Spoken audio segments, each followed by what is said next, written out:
Come and join me on a retro road trip as we head around the UK, check out some of the best charity shops, pawn shops, CEX stores and independent game stores that the UK has to offer on this, the Retro Road Trip.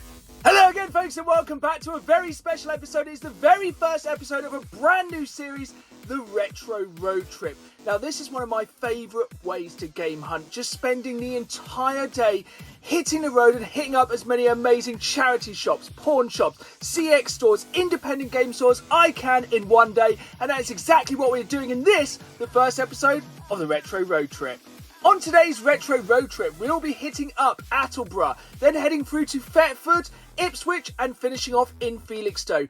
In this modern world, we are all super busy and this, for me, is the most efficient way to game and retro hunt, to get up early and get the full 9 to 5 game hunting experience. One thing about road trips, and especially retro road trips, they're always better with a friend. And this time I'm heading along with one of my best friends, PS2 Many Games, because at the end of the day, if there's nothing but miles of road between you and your next destination, it's always best to bring a friend. If you enjoyed this episode, please hit the like button and subscribe. I'll be putting all of these retro road trip episodes into a playlist so you never miss an episode. Now, let's hit the road. It's retro road trip time. Here we are then, starting off our full day of game hunting in Attleborough, and straight off the bat, Minecraft Story Mode, £7. This would be a fantastic game to pick up to trade into CX for some in-store credit, but at £7, that's just ridiculously expensive. And I know we are seeing this more and more in charity shops, but you can still get a bargain when it comes to retro PC games like Black and White, arguably one of the greatest PC games of all time, for £1. But when it comes to looking for cheap retro games in charity shops, normally the PlayStation 2 is a good way to go, but £5 for The Sims 2, and it just gets worse. £7 for Gran Turismo 3. Yes, we are seeing a lot of these charity shops charge a lot more these days, and it is sad to see because at these prices, most of these games will just sit on the shelves and rot. I still love this about charity shops. You just find games you never knew existed, like this Art Attack game for the PC. I loved this program back in the day, and yeah, what an amazing game. I did nearly miss this absolute hidden gem on the way out. Who wouldn't want this life-size Draco from Harry Potter standee for just £15? Amazing find. Thankfully, the next charity shop in Attleborough had some more reasonably priced games, including some bangers that aren't exactly expensive but worth having in the collection. Borderlands Game of the Year collection and Saints Row, both absolute classics on the 360. Whenever I pass through Attleborough, I always make sure I pay a visit to Omega's Emporium. It is one of the newest independent gaming stores in my area, and it's just going from strength to strength. If you saw one of my early episodes of the PlayStation Platinum project, you will know I went in here just before it opened, and this store is going from strength to strength, and quite recently they have had one of their biggest incomes of inventory, and they have some absolutely amazing items in stock at the moment. You'll be blown away by some of the stuff in this store. I am finding it's getting harder and harder to find decent condition Dreamcast games.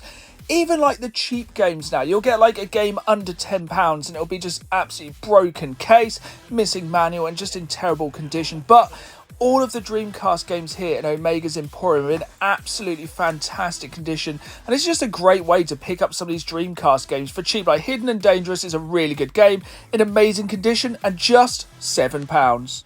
But check this out.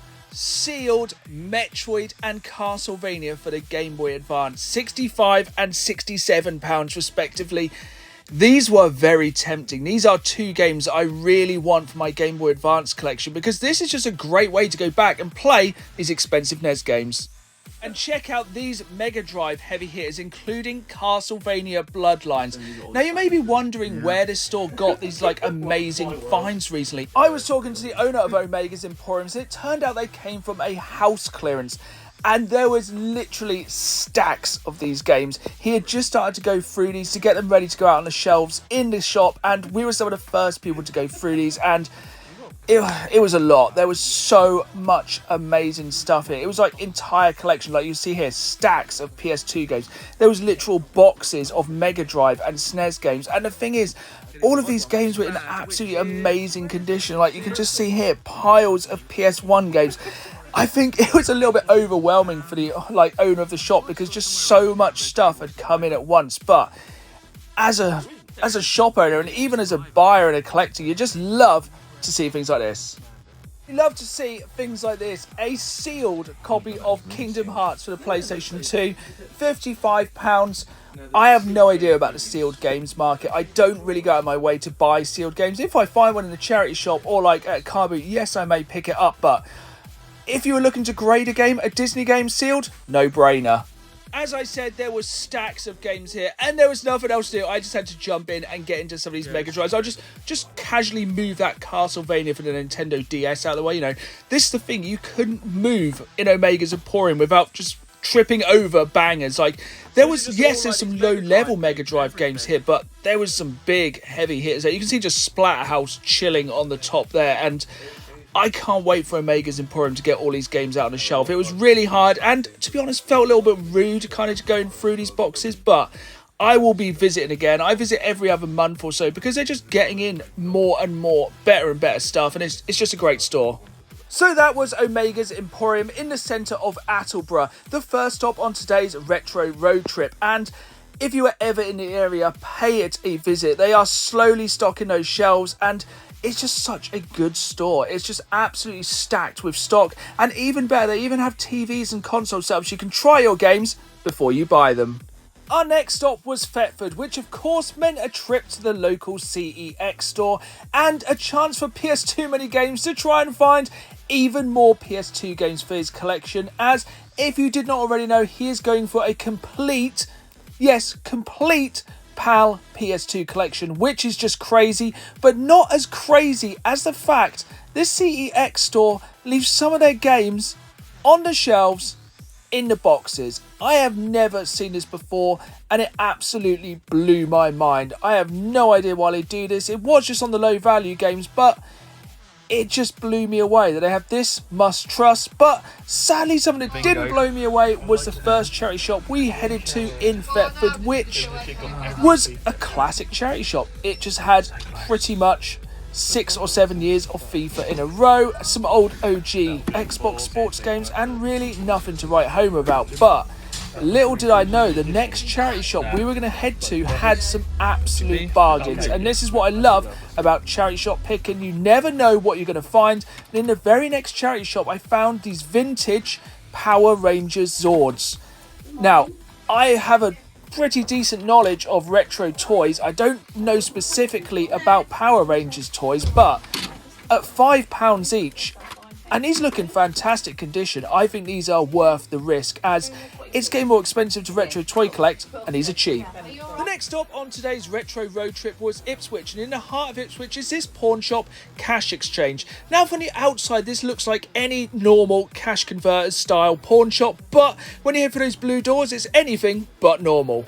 That's because this pawn shop has one of the best selections of retro and modern video games I've seen anywhere, let alone in a pawn shop. Like, look, we have boxed N64, the purple N64, Wii U, SNES, every kind of Game Boy under the sun. There is cabinet upon cabinet of both retro and modern awesomeness. Even a Halo limited edition Xbox One. If you know, you know. They are so hard to get hold of. And the thing is, some of the pricing, some is totally off, but most of the pricing here is amazing. I just love how these glass cabinets are themed as well. So you saw the Xbox One, the Nintendo One, and here we have the PlayStation cabinet. It's just little things like this that just make this pawn shop stand out amongst all the others. And that's just the consoles. Then we come on to the video games. Look here, 2 copies of Pokemon Yellow, Pokemon Red, countless games for the Mega Drive, the Master System. You will not see this good a selection of retro games in most CEX stores, even in some retro gaming stores. Just check this out for a pawn shop. It is absolutely crazy. There is just so much amazing retro on store here, and it's at decent prices. Like, you have stuff that's cheap, like some of these Game Boy Advance, Mega Drive games, PlayStation 1 games, then some of the absolute massive Nintendo boxed heavy hitters. It's just not every day you see games of this caliber in a pawn shop. And it's not just retro, we have modern games as well, and some of these games were at fantastic prices. Here is a PlayStation VR game you do not see every day, Drunken Bar Fight. This is a rare game. I think slightly overpriced at £20, but there was some absolute modern gaming bargains to be had in this store. I love collecting for PlayStation VR, and now is the time to buy some of these games as they are super cheap. And this is a game I've been trying to get for absolutely ages, Drive Club VR. This is one of the best racing games on the PlayStation 4, be it VR or otherwise, and for £6 is an absolute bargain. This is actually cheaper than this game would be to pick up in CX, and this wasn't the only bargain I found in here. I found this platform of PlayStation VR, Moss, for £6. This is an absolute bargain, and for me, this is one of the very best games that PlayStation VR has to offer, and an absolute must-have for any fan of VR gaming. To pick both these games up for just over a tenner was a bargain. Our next stop was an independent game store again. This time it is the Retro Realm in the heart of Ipswich, and this is one of my very favourite UK-based independent game stores. It is absolutely stacked floor to ceiling with some of the best retro games and also retro toys you can find anywhere. And when I say stacked, I mean stacked. This is how I love my retro stores. Not a centimetre of wasted space. Every single part of the Retro Realm is just filled with awesome retro toys, games, memorabilia, just everything that I love. And for me, this is what I want my games room to look like, just stacked with retro awesomeness. The glass cabinets in the Retro Realm are truly a sight to behold. You have Dreamcast, Game Gear, some of these old Atari-based games, an absolute Grail Genesis game, are Real Monsters. You have some import Saturn games, just a little bit of everything, all interspersed with these cool retro toys like these Pokemon figures, some boxed N64 stuff, some loose N64 stuff. You see some Jurassic Park merchandise on the side there. Just everything that gets me excited about retro collecting. Here is a real niche of retro collecting, and something you don't see very often anymore is retro horror and kind of anime DVDs. And there was an absolutely amazing collection here, and you just don't see these every day. But here is something you don't see every day, behind the scenes of a retro and modern gaming shop. Look in here, this is the thing of absolute dreams. This is what I mean by a store having inventory. Absolutely stacked. Like, pause the video, just look around. You will not believe some of the stuff that's not found its way to the shelves yet, because this is the thing about some of these independent game stores. They're always rotating their stock, so you just have to keep going back. And that's what I love about these independent gaming stores. You never know what you're going to find, as they're always getting in fresh, as in fresh old stock. And yeah, being able to see behind the scenes of the Retro Realm was an absolute pleasure, and it's super exciting to see some of this be able to be sold in the future, like casually hanging out here. Pokemon Stadium boxed and complete for the N64. And to be honest, sometimes it still amazes me that these kind of items are still turning up in these local independent gaming stores. You would think in 2023 these would all be in the hands of collectors. Our final stop on today's retro road trip was the town of Felixstowe, and I don't really know what I was expecting of Felixstowe, but it was not to be one of the best towns I have ever visited for charity shops. There must have been 15 or 20 charity shops, and they weren't all amazing, but just to be in a town so small, to have so many charity shops was just great, because at the end of the day, with these retro road trips, I'm trying to find as many places as possible to hunt. Unfortunately though, not every charity shop was as stacked with games as that first one. The next one only had one lonely UMD movie. It was Spider-Man, which is pretty cool, but the number of times I've kind of resisted hardcore collecting these PSP movies is many. Who knows? Do you collect them? Let me know. We all know this is normally what's going to meet you when you go into any charity shop. Piles of DVDs, but rarely the same DVD and brand new. But I presume this is either from kind of shop clearances or just people trying to get rid of their DVDs. But you never know when you're going to find a banger like Vin Diesel's hidden gem, I think, Triple X, which I still think is a really good film if you like dumb action films. Now here is something I really enjoy for like having to display around the games room. These kind of giant Lego figures. I think these are really cool. They nearly always seem to be DC based. I don't know if they do other characters as well, but for £1.50, yeah, I'm going to pick these up. They're kind of geeky, they're kind of niche, but I love it. Couple of Wii games hiding on the top shelf in this next store, and a game I was tempted to pick up, but I'm kind of presuming this is shovelware, you know, classic Wii games chucked straight in there, very basic, but let me know, I might be making a mistake, so let me know if you've played this Doctor Who game, and if I made a mistake passing this one up for £1, I'm sure it's not much more, and one day, maybe I can pick it up.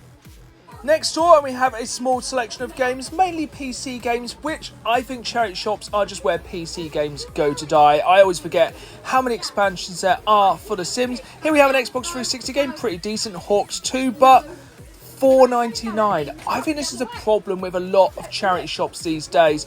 They try and charge like over eBay prices, normally way over CX price, like Crazy Golf here, $3.99. I'm just going to guess, I'll pop it aside here, that game is worth a lot less in CX. Same here for CDs though, these CDs were really expensive, and these are the kind of things I'd have probably picked up if they'd been cheaper, and this is where I think charity shops shoot themselves in the foot. Like here we have a massive selection of games, and these are all £1. And the thing is, they're a lot less likely to clog up the shelves if they're £1. Like at the end of the day, I feel like you should just get these sold. They're trying to make the money for charity, and they're going to move their stock a lot quicker at £1. When you're charging £4-5 for games that are worth like 50p or £1, just no one's going to pick them up. At the end of the day, they're just going to sit on the shelves, and I'm presuming with a lot of charity shops, eventually, the bin. With that in mind, this is one thing that I love about the British Heart Foundation charity shops. Yes, they can be a little bit overpriced, but when they have these kind of spindles here with 50p or free for £1 items, you can get some real bargains here. Not every time, but sometimes it's good to look at some of these really like obscure horror films like Skinned Alive. By the cover alone, that film interests me, but sadly there was nothing I could find here to get in the free for £1 deal. But if you head into a British Heart Foundation shop, check these out. I have got some absolute bargains here before, and it's a great idea. Here we are then at our final destination, the end of today's retro road trip, the beach here at Felixstowe, and I couldn't think of a better place to end this first retro road trip. One absolutely beautiful sight. It had been an amazing day on this retro road trip. Now, let's hit the road, back to the games room. What an absolutely amazing day out that was. That is why I love the retro road trips. You just get to see so many sites, shops and places in one day, all while adding some awesome bits to the collection. And that's exactly what we did this time. And that pawn shop in the centre of Ipswich is absolute fire. They have just a little bit of everything, and I managed to pick up some absolute bargain VR games. So first off, we have this game, Drive Club VR, for of course PlayStation VR. Now this normally gets overshadowed by Gran Turismo VR, but this is still a really solid game, and the main reason I picked this and another VR game up is because they were cheaper than the CX prices, and at the moment these VR games are dirt cheap, but I don't think this is going to last for longer. I think this one would have been £8, so to get it £2 under the CX price is a pretty good deal. But the next game I picked up is Moss, which is essentially one of the best VR platformers available for the PlayStation VR, and this would have been £10 in CX, so picking up both of these games for £12, so it should have been 18, getting them at 2/3 the CX price is an absolute win. This next item might not be to everyone's taste, but it's just something I love about these giant Lego figures. I don't know what it is, I just think they look really cool on the shelf, and I very rarely see this Superman one, and for £1.50 from a charity shop, I think it's worth picking it up. These are just the cool little knickknacks I love finding on retro road trips. Here we have the final pickup from today's retro road trip, and this one is a little bit of a gamble because I have a fairly decent knowledge of retro toys, but one retro toy line I don't know a great deal about is Power Rangers, but sometimes you just have to trust your hunches. All of these were £5 each, and some of these I didn't even recognise what they are, but when I see awesome retro Power Rangers stuff like this for just £5 in really good condition, I'm going to pick it up. I think it's worth taking a risk, and at the end of the day, I'm not going to flip these on eBay because I just love them. I think I love retro toy collecting, and it's getting more and more expensive. So if I can pick up some of these Power Ranger Zords for £5 each, I'm going to do it. So if you know the name of this or the first one I show you, please let me know in the comments down below. I'm going to try to play with this and see how it kind of goes, and I think I'm probably going to need a YouTube explanation like how these actually kind of work. Again, these were just £5, and I will take a risk on something like this. And the final one we have here, I do actually recognise from my childhood when I was watching Power Rangers. it is the Dragon Zord. Now, this was the one for me that I had to pick up. This one was an absolute no-brainer, especially at £5. And going off the eBay sold listings, I dare say I got a little bit of a bargain. And these 3 items are just a brilliant example of what I love about retro road trips. You literally never know what you're going to find. There we have it then, folks. That is our first retro road trip in the bag. And trust me, I do believe this is the best way to maximise your time, to see the most independent game shops, pawn shops, charity shops, and just all of the best retro and gaming sites the UK has to offer. If you enjoyed this video, please hit that like button, subscribe, and until next time on our next retro road trip, let's hit the road. See y'all soon.